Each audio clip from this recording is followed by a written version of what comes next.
Blocks A and B of masses MA and MB respectively are connected by a string that passes over a pulley.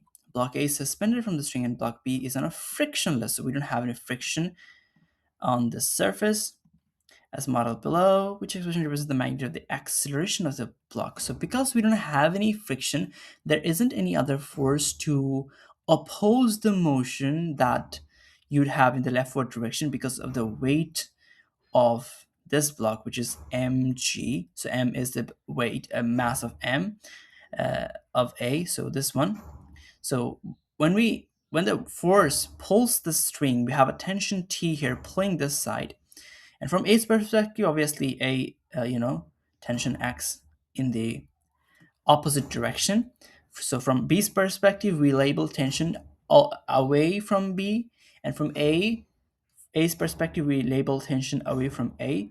So this there isn't any force, any friction force to resist this motion. So when we find the magnitude of the acceleration of block A, we have to first find the acceleration for both of this block. Also for block B, we can equate F equals to ma. Resultant force in this case is only provided by tension equals mass of B times A.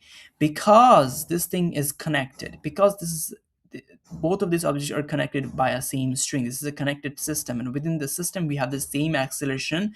That's why we can use the same symbol A.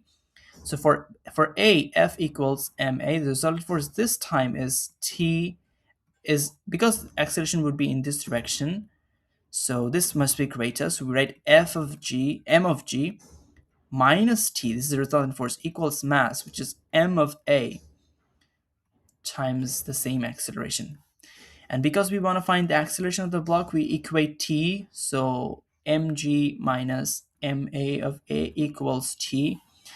And we equate this to T. So we have mg minus m of A equals m of B times A. So they have asked us to find acceleration of block A. So we make A the subject, but before we do so, okay, so this would be m of A actually.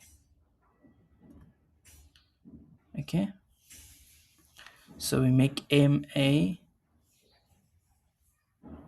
acceleration of block A. So we have to make A the subject. So A times mb plus maa equals mag. So this is as it is here. We add plus ma times a to cancel this out with and come with the term mb times a. So we can take a common from here, and we have m of a g. So these two will be cancelled out, and we have m of a and not b. So d is our answer, and it would be mb plus ma. So yeah, d would be our answer. Okay. A student has a spring scale and a balance scale as modeled below. Which approaches could the student use to measure or calculate the inertial mass of a block? Okay. So place the block on a horizontal surface that is approximately frictionless. Use use a spring scale to pull the block across the surface with constant force. Measure the block's resisting acceleration. Yes, because we're not trying to find the gravitational mass.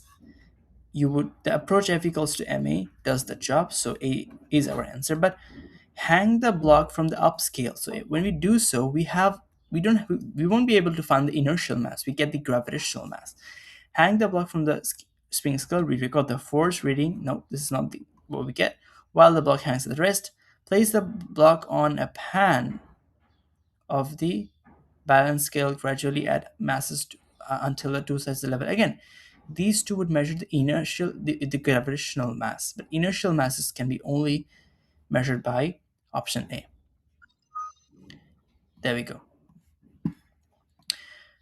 The magnitude of gravitational field at Earth's surface, gravitational field at a surface. So this is the Earth.